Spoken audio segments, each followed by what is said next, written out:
Ô Pitoli, vamos então falar sobre a situação do TSE envolvendo o ex-presidente Jair Bolsonaro. O ministro, Pitoli, do Tribunal Superior Eleitoral, o Benedito Gonçalves, assinou um despacho no último sábado determinando que o ex-presidente, o Jair Bolsonaro, tem ali um prazo de 5 dias para se explicar sobre uma publicação feita nas redes sociais dele. Essa publicação, Pitoli, que foi feita nas redes sociais do Bolsonaro, foi uma publicação que foi feita, algum tempo depois ela já foi apagada. Entretanto, acabou sendo muito compartilhado e o print acabou viralizando nas redes sociais e isso deixou o Bolsonaro em uma situação de uma saia justa. O despacho do Benedito Gonçalves foi anexado na ação do TSE contra o ex-presidente e também aliados dele por disseminar esses ataques ao sistema eleitoral. Eles são investigados pelos crimes de abuso de poder político e uso indevido dos meios de comunicação.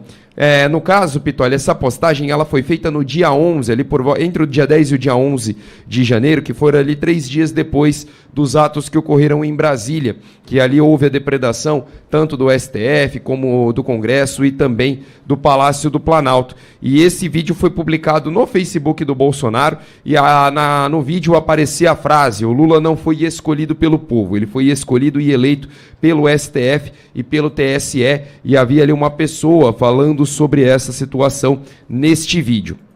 O despacho do Benedito Gonçalves é uma resposta aos advogados da campanha do Lula que entraram no TSE com pedido para que a publicação do vídeo fosse incluída na ação já existente. O prazo de 5 dias começa a contar a partir da citação do Bolsonaro no processo. Essas informações divulgadas aqui também pelo portal Metrópolis. Pitoli. Olavo, quero te ouvir com relação a isso. Lembrando que se a gente tivesse um tempo normal, a gente poderia estar comentando. Entretanto, existem assuntos proibidos e este é um deles. É difícil comentar sobre esse assunto porque ele é um assunto proibido. A gente não pode tratar desse assunto, né? Quando a gente fala de eleição, de urna, enfim, a gente não pode. Aí o ouvinte pode especular, mas como não pode? Não pode. Não pode, tá? Então a gente não tem assuntos que a gente tem que tomar cuidado, tem assuntos que a gente não pode nem fletar com a conversa, enfim, e esse é um deles. Olavo, se fosse um tempo normal, a gente poderia estar tratando de uma outra forma desse assunto aqui, Olavo. E algumas questões nesse momento se mostram bastante interessantes.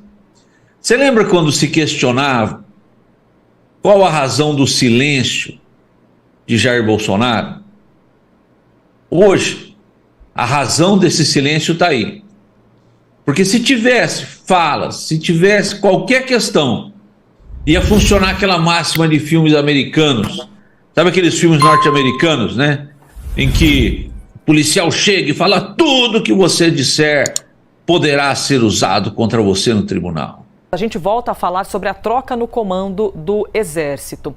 Essa decisão que foi publicizada ontem, foi publicada no Diário Oficial da União também, viu?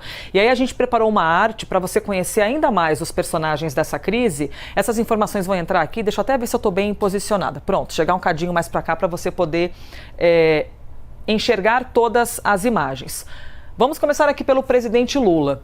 O presidente Lula decidiu ontem mudar então o comando do Exército e ligou para José Múcio, o ministro da Defesa. Múcio, que já havia recebido durante a semana a ordem de repassar ao então comandante do Exército que revogasse uma indicação. A indicação em questão seria a do tenente-coronel Mauro César Barbosa Cid, que foi ajudante de ordens de Jair Bolsonaro. O coronel Cid, como é conhecido, foi escolhido pelo governo de Bolsonaro para chefiar um batalhão em Goiás a partir de fevereiro, o 1º Batalhão de Ações de Comandos. E acabou que o coronel Cid se tornou, então, o pivô de uma crise. O general Júlio César de Arruda, que aparece também aqui no telão, vinha resistindo a esse pedido de anular a indicação do ex-aliado de Bolsonaro. Essa questão, somada aos acampamentos em frente aos quartéis, os ataques do dia 8 de janeiro, toda essa equação acabou se tornando numa chamada fratura de confiança Nas palavras do ministro da Defesa, teria havido uma fratura na confiança desse relacionamento. E o general Arruda, que havia assumido o posto no dia 30 de dezembro, foi demitido nesse sábado, apenas 3 semanas depois. Com a saída dele, chegou então um novo nome nesse cenário: o general Tomás Miguel Ribeiro Paiva. Segundo a apuração da nossa analista Thaís Arbex, Paiva chegou a ser indicado em dezembro para a equipe de Lula pelo ministro do Supremo, Alexandre de Moraes. Na época, o presidente escolheu Júlio César de Arruda pelo critério de antiguidade.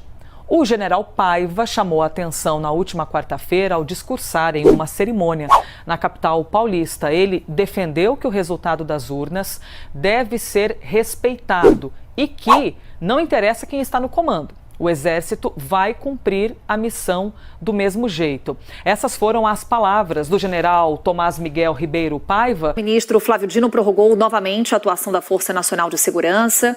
Temos as informações com relação a essa determinação. Esse reforço da segurança na Esplanada dos Ministérios foi publicado inicialmente no Diário Oficial de 7 de janeiro. Foi na véspera dos ataques criminosos aos 3 poderes. Medida adotada naquele momento, depois que aqueles ônibus levando caravanas em apoio às manifestações chegaram à capital federal, se posicionando ali principalmente em frente ao quartel-general do Exército. Apesar de não haver movimentações de novos atos, Dino prorrogou pela segunda vez o emprego da Força Nacional no local. Segundo portaria publicada hoje, essa que você acompanha aí, a autorização vale até o dia 2 de fevereiro. Para falar com o Gustavo Uribe, já está aqui no nosso telão. Ô Uribe, vamos lá, trouxe ali a informação, não há nenhum risco nesse momento de novos atos, mas é algo que vem sendo monitorado e justamente por conta disso, a prorrogação da presença da Força Nacional aí em Brasília?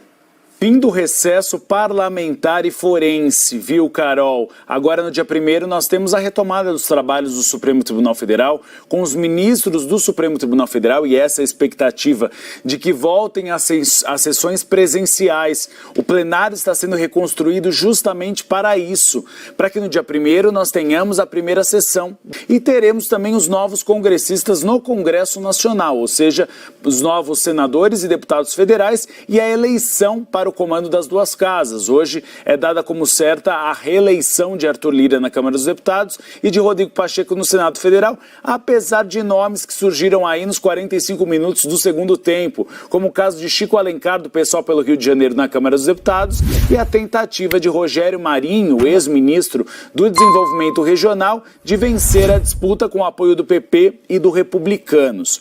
Nós tivemos, então, o primeiro decreto, a primeira portaria, colocando a Força Nacional de Segurança Pública na Esplanada dos Ministérios, e aí é importante a gente ressaltar, Carol, tragédia anunciada. Se já se sabia que havia a possibilidade daqueles manifestantes invadirem a Esplanada dos Ministérios e já tinha sido anunciado a Força Nacional, é porque o governo do Distrito Federal não se preparou para evitar a entrada deles, a invasão na Esplanada dos Ministérios. Então agora essa nova portaria deixa a Força de Segurança Nacional aqui na Esplanada dos Ministérios, também na rodoviária de Brasília, que é um pouco mais distante, mas caminho para a Esplanada dos Ministérios, e também na proteção de prédios públicos que ficam fora dessa área central até o dia 4 de janeiro. Então, passando aí mais 3 dias da cerimônia de posse dos novos parlamentares e também a retomada dos trabalhos no Supremo Tribunal Federal. Uma atitude de cautela. Todo cuidado é importante.